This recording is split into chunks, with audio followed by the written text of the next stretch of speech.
Jesus didn't have a problem with people that's in the streets. He had a problem with religious people. How can I help anybody when I was not even able to help my own son? I would never do that. And I became that in a matter of minutes when they took my pain pills away. And I said, I'm not where I want to be, but thank God I'm not what I used to be. This is Faith in Your Recovery. I am Randy Davis. Welcome to the battle. Once again, thanks for joining us here at Faith in Your Recovery, Season 2. This is episode 57. We want to remind you, it might do you a lot of good to go back to episode 56 because this is a follow-up on that, just the second chapter, and we'll see where this takes us. But we're talking to a gentleman by the name of Mat Pazzarelli. Welcome, Matt.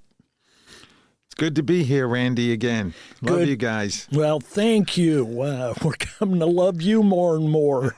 Let me share with you. Matt's name is an assumed name. He was born John Franzese, a former member of the New York City's Colombo crime family. If you go back to episode 56, you'll get that story about his upbringing, his younger years. He's the youngest son of Sonny Franzese, New York's last Mafia boss. He entered the family business as a teenager after his older brother Michael sat him down at a Chinese restaurant in Long Island and introduced him to their way of life. John Franzese Jr. would spend the next 15 years in the mob, but eventually saw his life fall apart due to alcohol and addiction. He spent the 1990s slumming the streets in New York City, begging for hits off crack pipes, sleeping in subway tunnels, and HIV positive from a dirty needle he had jabbed into his arm. He got sober on October 9, 2001, and in his quest to clean up his life, eventually became an FBI informant testifying against his father in federal court in the year 2010. He entered witness protection and has lived in Indianapolis as Mat Pazzarelli the last 13 years. Let's get back to his story, okay? And one more time, make sure you go back to episode 56 and get the groundwork for all of this, because one without the other is just not going to work as well for you. And we're excited about what he has shared and what he's about to share. Let me start off with a question, kind of going back to early life, just to bring the folks up to date. What's one of your favorite childhood memories? And you can label childhood as you please, whatever age that might be.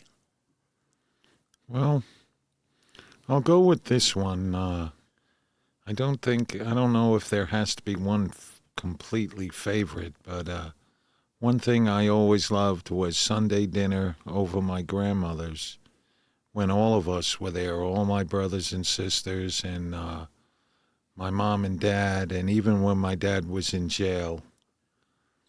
We did really good at Sunday dinners.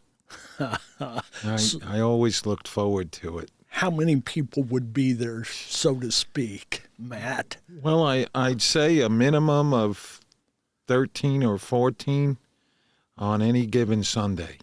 So there had to be a lot of food prepared and probably some good cooks in that family, yes? Yeah, there were. You can go to the movies and you could read the books and about Sunday dinners, the Italian style, but I don't think it's indigenous to only Italians. Sure. But yeah, my grandmother could cook, and so could my mother, and my dad was a good cook, too. Did you have a favorite food? I was a pasta guy.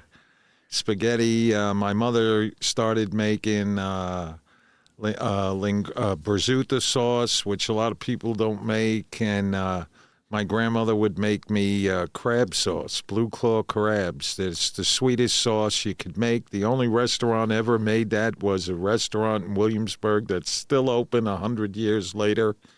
A lot of wise guys went there. The Sopranos, tons of movies are filmed there. And they'd have on a Friday night the blue crab sauce special with linguine. And I have to tell you this because it's kind of funny. Sonny Black from the movie Donnie Brasco, a captain with the Bananos, is who I'd go to dinner with every Friday. He introduced me. I didn't know they had it on Fridays, and we got friendly, and we'd go to dinner together every Friday. Interesting. Yeah. So thank you for sharing that. To bring the folks up to date, your brother set you down at the age of 16, told you that he had just been, what was that word again, proposed? No? I think we called it made a good fellow. Made a good He got fellow. made. That's how we would say it. This guy got made. Like, no one would like, my brother's the only one that ever told me he got made. But we were close. But everyone else, nobody would tell you. But then we would figure it out and go, oh, he got made. So tell the folks who maybe are just tuning in for the first time what a good fellow is. A good fellow is an actual initiated, completed member of a specific organized crime family. You get made into a family.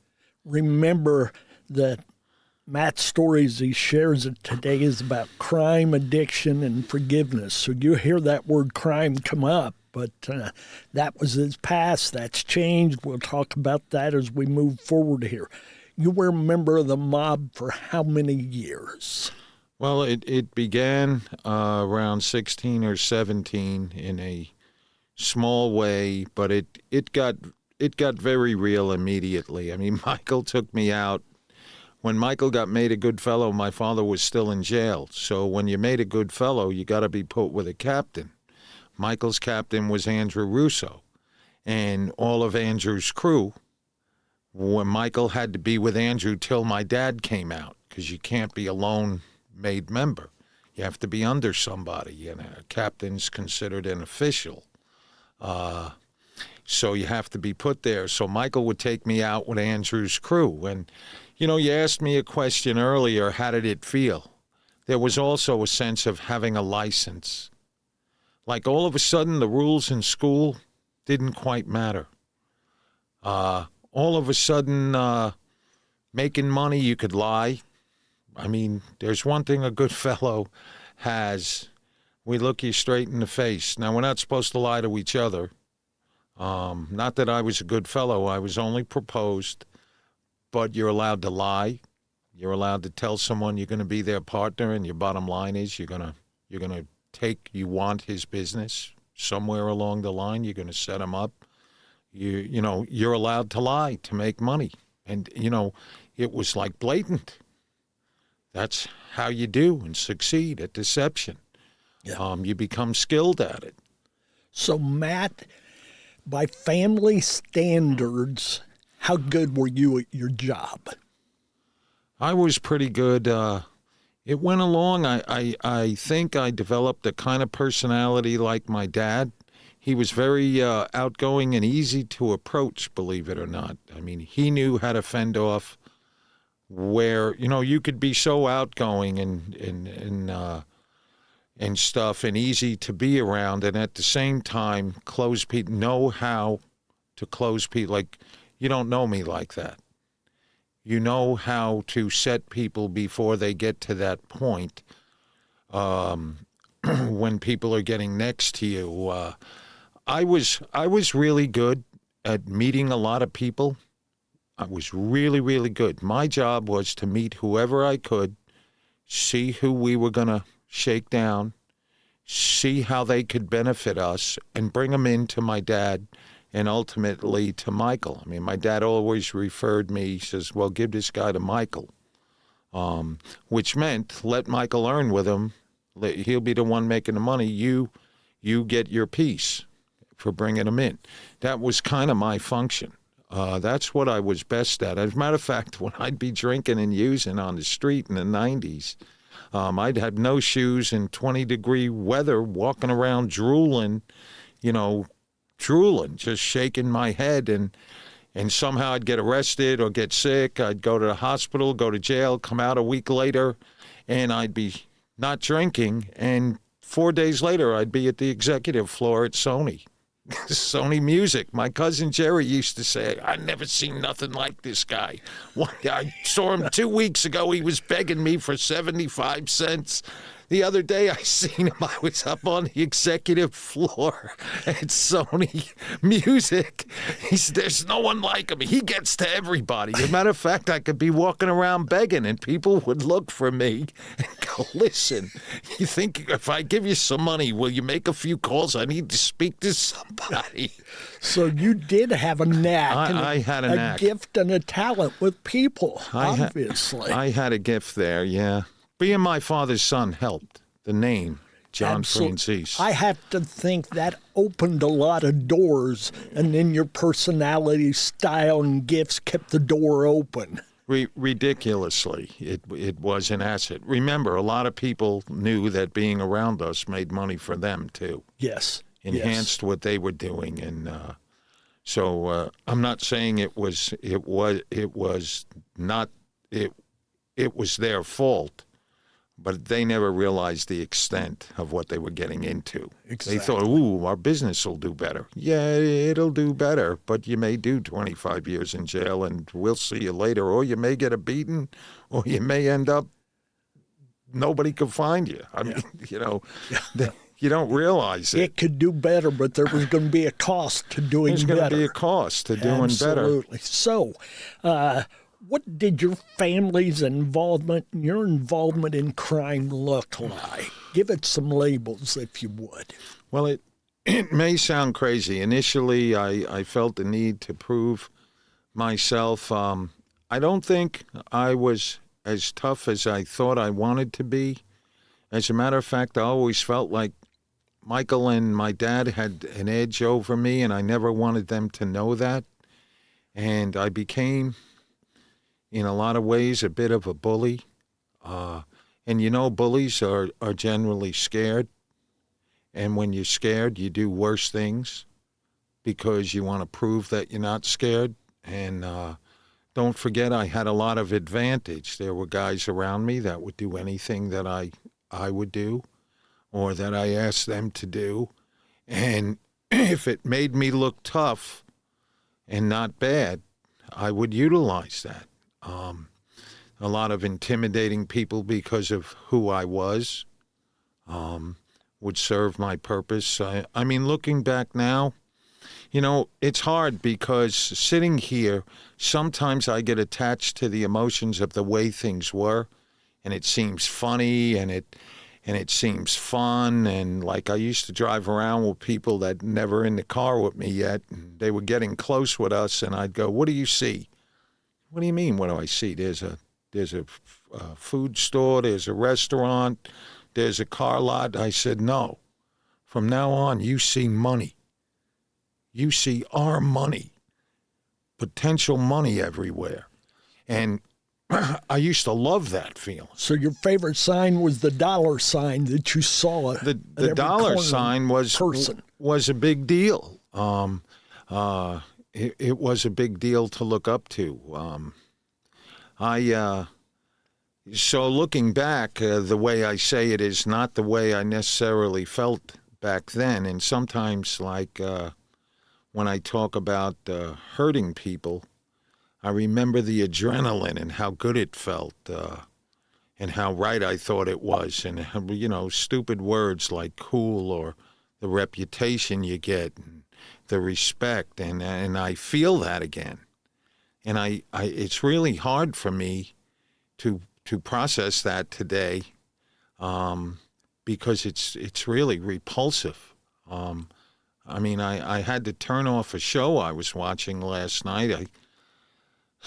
I watch a lot of good shows at night, shows that move me and have happy endings where enemies make up or wives and husbands that don't like each other realize they're in love. And for some strange reason, and I should have known because my cat got off the couch when I put it on and walked in the other room. He don't like these kind of shows either.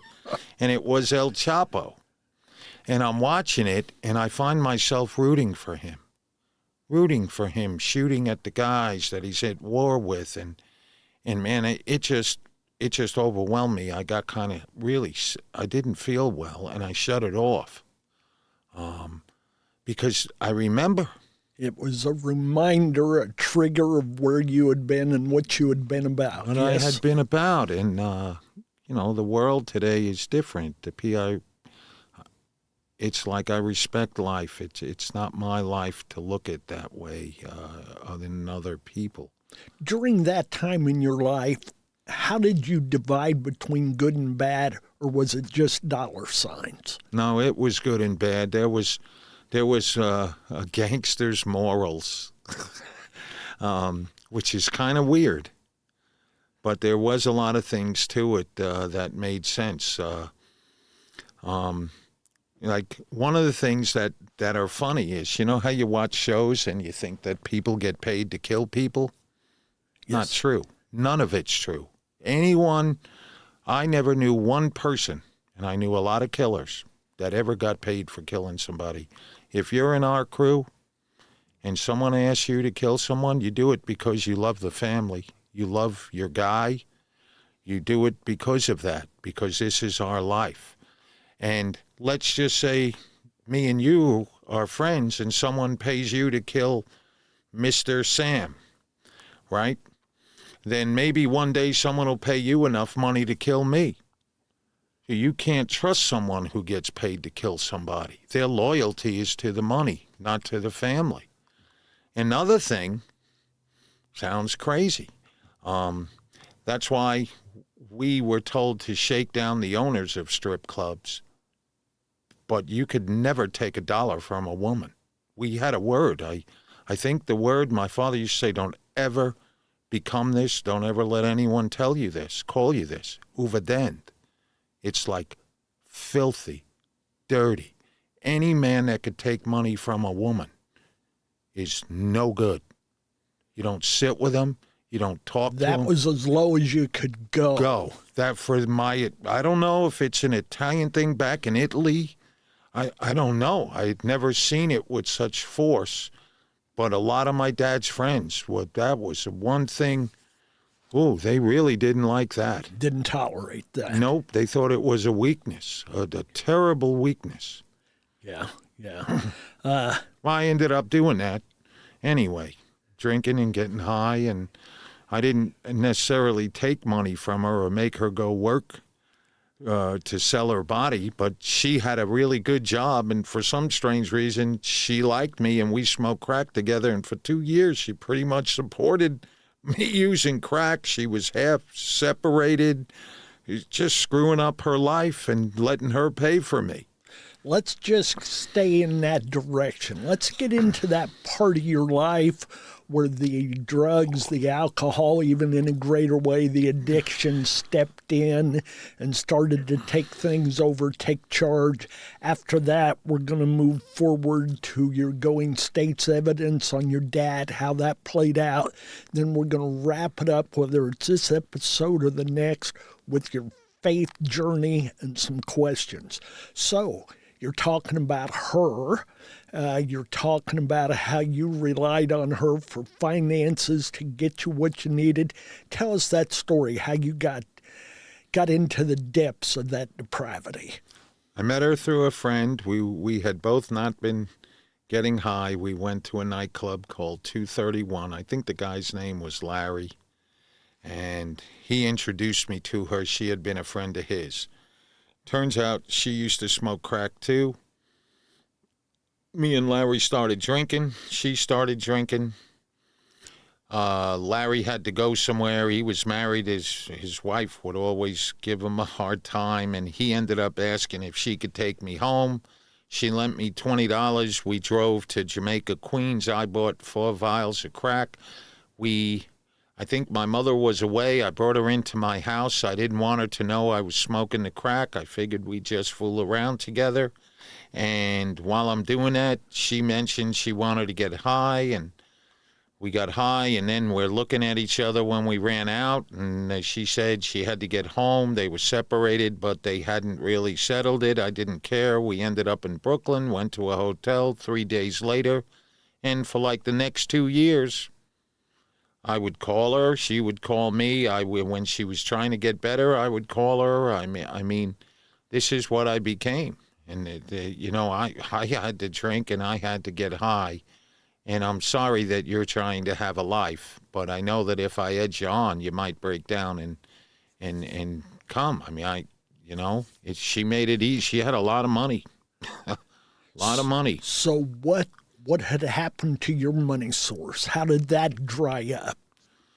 Well, my money source would come and go. I had this uncanny ability to get back on my feet. Nothing like it was in the 80s when Michael and my dad were both out and about. Nothing like that anymore. I mean, that was just ridiculous. But eventually people became educated. I'll give you an example. Like, people would see me on the street and they'd feel bad, and even if they gave me money the day before, here's a couple $100, look at you, go get a hotel room, go get a... And eventually they realized if they gave me money, it might hurt me.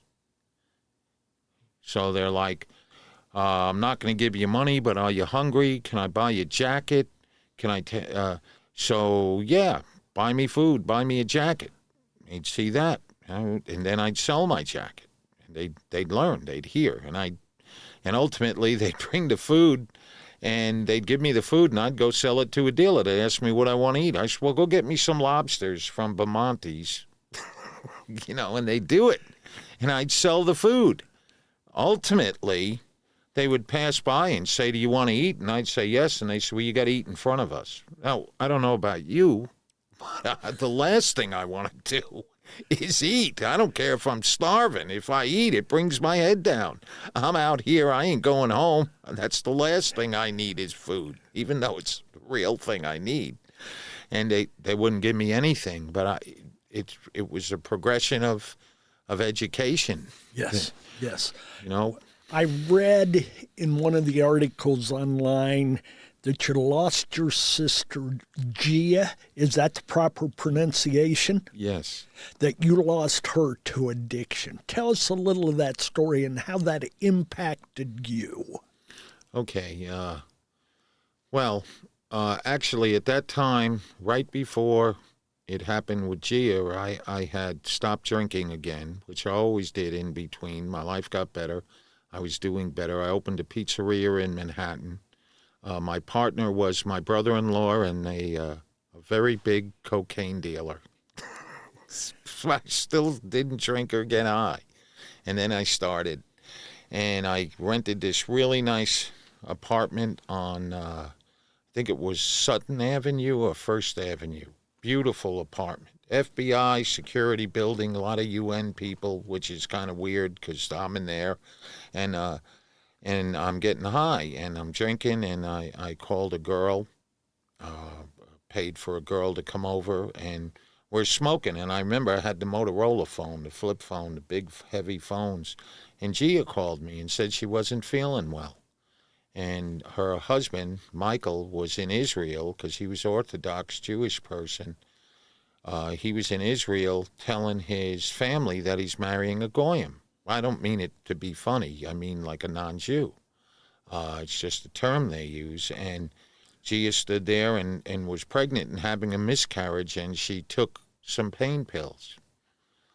Gia had she had a problem with pain pills. But anyway, that night she called me and said she wasn't feeling right. I don't think she knew she was having a miscarriage, or she just had stomach cramps. But then when she took the pain pills, she didn't realize. She called me, and I was too busy for her. I said, I'll call you back. 10 minutes later, I ran out of money again, and I just wanted to get high, and I sold the phone for a $10 hit because those phones are charged per phone. So I had like $800 left. I think she gave me a $10 hit for that phone. I never heard from my sister again, but 4 hours later, I called my brother-in-law for money, and he told me about Gia. Or the next day, told me about Gia the night before. I was the last person she talked to. I didn't have time to hear how she wasn't feeling well. What did that do to your world? Well, it has a lot to do with I had a lot of mini awakenings or many contacts with God. And, when I was right on the verge of realizing what I had done,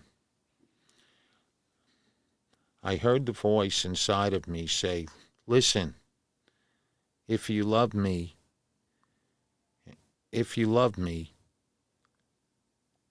don't worry, I know you.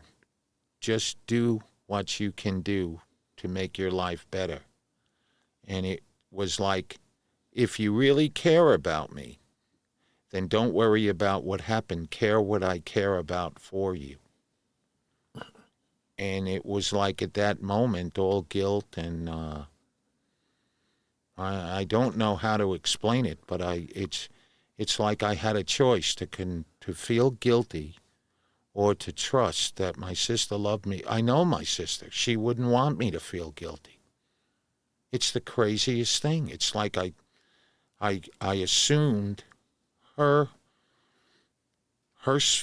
part of the spirit in her, a part of her, into me, and I trusted it. I know it sounds crazy, but there was a passing of peace of some type there. It's like she, God stepped in with her, and I couldn't deny it because I'd be lying if I said my sister would want me to feel guilty. Yes. It doesn't mean I don't have remorse. There's a remorse there, but it's not in the sense where I sit, like I talk to Gia, I talk to God at night. Hey, this might sound really weird, but one of the things I never did with my mother, my sister Gia, or my sister Tina, and I hope to dance with my sister Lorraine or Marianne one day, they always wanted to dance with me at parties, and I thought I was too cool to dance. So, I don't know, like in this last 21 years, sounds silly. One night I don't know, I got this sense, and I got up and I put on my headphones and I danced with my mom, my sisters. It sounds so stupid, but it isn't stupid to me. No. And my cats were, it was almost like they were dancing too. In the middle of it, they're looking at me like, what's he doing? But they were liking it, and I danced with them. It's like you connected in a very positive way. And that had to bring about some change, some hope and peace.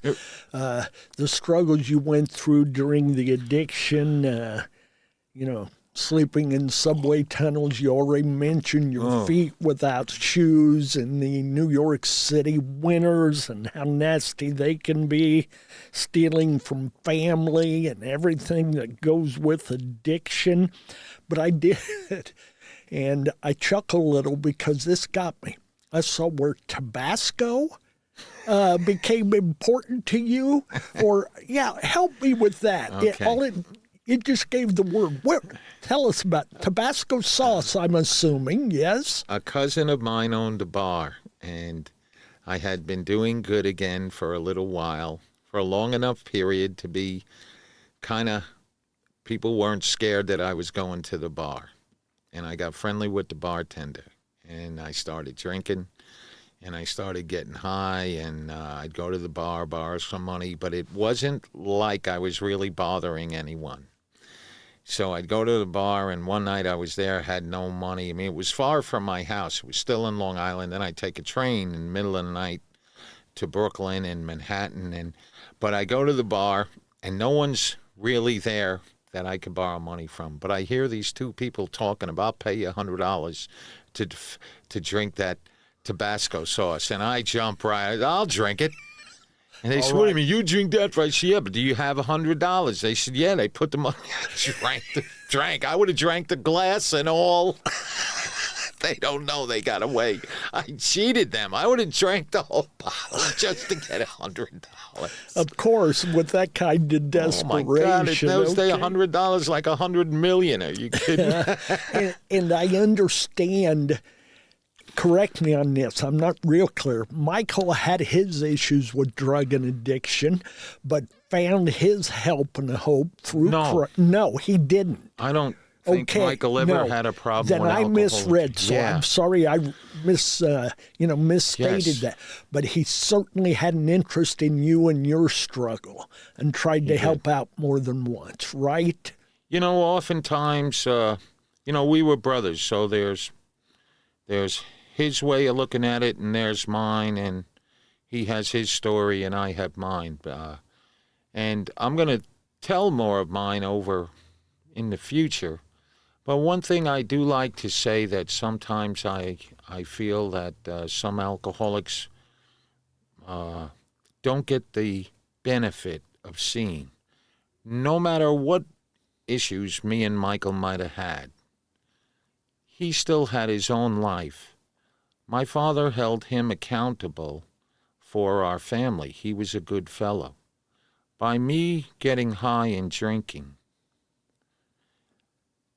sometimes I have to look at it as what it did to him. I have to see it that way. He had his own problems. I mean, Michael was under FBI surveillance. We were making over $100 million a year. He was in organized crime. You got to be you got to be set and aware of things, and your life and death and your freedom is there, and all of a sudden this kid that he trusted is doing these drugs, and that he's got a family, he's got his own problems, and here I am drinking and getting high. I don't know what that did for him, but I know that he probably had some accountability that my father asked him for that, and there was no answer. So sometimes I feel I got the ability to see that, because it might lessen some of the differences that might be valid too that I have. Maybe some things. He was a great guy. He did the best he could for me. They did really well for what they did. And I have to know that. But not to diminish the fact that Michael lied to me, I lied to Michael, my father lied to me, my father lied to Michael lied to my father, and I lied to my father. We all lied in our own ways, but we lied to each other often. We could trust each other, but we lied to each other. There were a lot of things along the way that aren't said, a lot of things. Yeah. So, yeah. Okay. Let's move ahead a step or two here.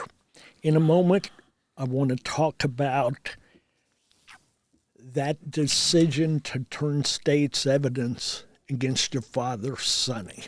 What that was going to mean to his future and to yours. We'll follow that up with the effects that had on the family, what it did to relationships, how some reconciliation came about between you and your father and you and Michael. And then we'll talk about your faith journey. And I want you to let the folks know what your life's about today as we wrap this up in a little while. Okay. So thank you for this.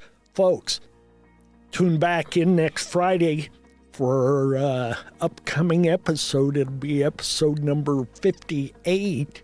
We're going to continue with the story of Mat Pazzarelli, John Franzese, being a former member of New York City's Colombo crime family. We're going to keep it personal. We're going to keep it real. We're going to keep it raw. Stay tuned. Thanks. God bless. Amen.